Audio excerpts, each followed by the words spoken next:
Hey everyone, Cody from Mac Telecom Networks. In this video, we're going to take a look at the new access point Wi-Fi 6 mesh. This access point is that Coke can looking access point, and the naming convention is a little odd to me. The older Wi-Fi 5 model was the Flex HD.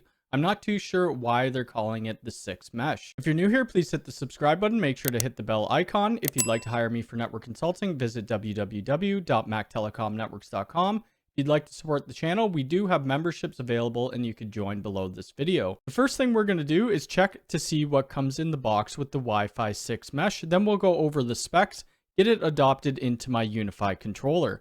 I'm just going to be having this Wi-Fi 6 mesh sitting on my desk over to my left. When installing the Flex HD, the most common place I had noticed people mounting it were just putting it on desks or in their kitchen on their kitchen countertop. So that's kind of what I'm going to be replicating. I won't be using this Wi-Fi 6 mesh in my house as I already have a bunch of Wi-Fi 6 devices, but we'll be testing it out for this video. So let's get to the unboxing. And this is the Wi-Fi 6 mesh box. On the top, we could see that we have the branding for Unifi 6. And then on the side, we could see that it says mesh. Let's see what's inside. So at the very top, we have our Wi-Fi 6 mesh access point, and this is made of plastic and aluminum. And it has quite a bit of weight to it, and it does have that metal feel, which is actually really nice. On the top, it has this little plastic pull peel, and then it says Unifi 6. It also has the LED around the outside.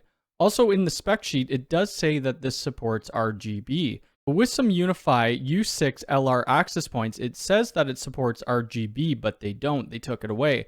So I'm really hoping that this does. On the bottom of the access point, there's a mount where we could put in an Ethernet cable, and then we have a hole for a reset button. And we could take this mount off. Now with the mount off, we could see our 1 gigabit Ethernet connection, and this is powered by PoE 802.3AF. And then on the bottom, we have our reset button, and these two holes would be for mounting brackets. Also within the box, they include a PoE injector, so this is an 802.3AF UPoE. We also have a pamphlet for a quick start guide.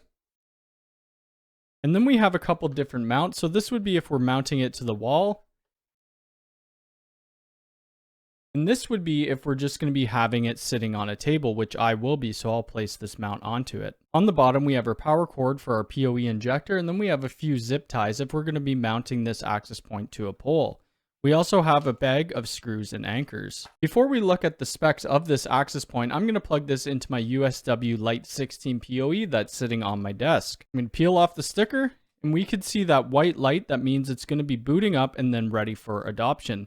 Let's take a look at the specs and then we'll get this adopted. Alright, and that's what comes in the box with the Wi-Fi 6 mesh, which is pretty standard stuff. Let's take a look at some of the specs. So with the Wi-Fi 6 mesh, we have high efficiency 4x4 Wi-Fi 6 802.11ax.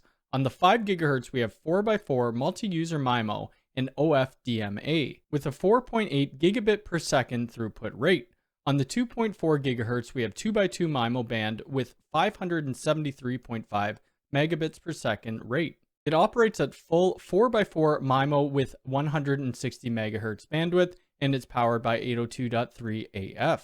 The access point is $179 USD MSRP, and it's currently sold out. If we look at some of these pictures, you could see different mounting options. So this would be on your wall. And they do offer a ceiling bracket, which is found under the accessories tab, and it would just be the same ceiling bracket for the Flex HD.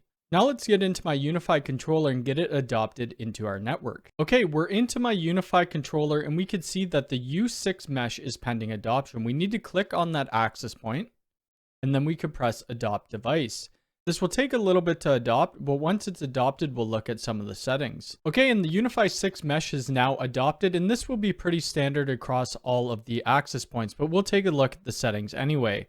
Under the overview, we have our model, which is the U6 mesh. We have our MAC address, we have the IP address, and then the firmware version that the access point is currently running. Below that, we can see Wi-Fi experience unavailable data will appear after clients connect to this access point. We have no clients currently connected here. We take a look at history, but there's no history available.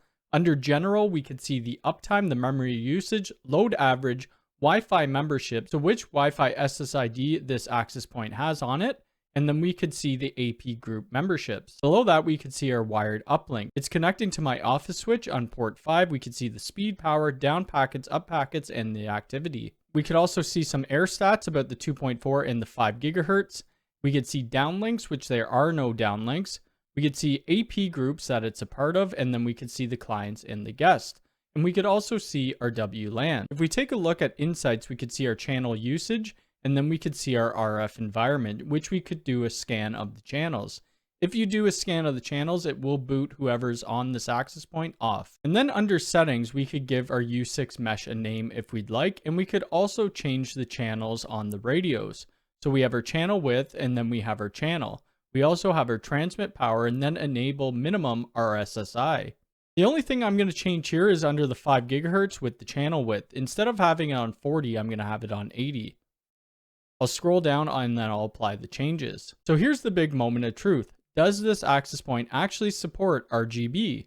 So if we look under our LED, we could see that it does have the RGB, which is awesome. I'm going to change it to red and see if it actually takes effect. Change it more to a pinkish color, but at least the RGB does work on it.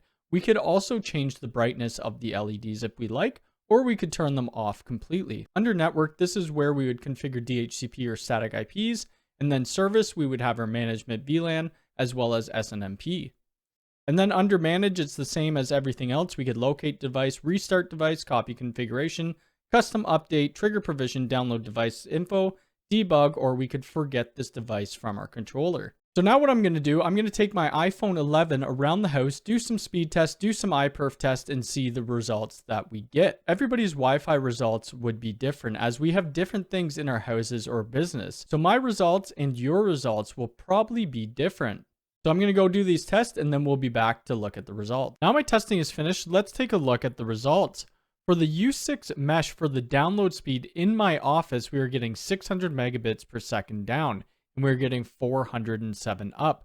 From my main floor, which is 1 story down from this office, we're getting 316 megabits per second down and 280 up. For my basement, we were actually getting fairly decent speeds. We were getting 363 megabits per second down and 163 up. Now for our iPerf test, for my office, we were getting 603 megabits per second down and 475 up.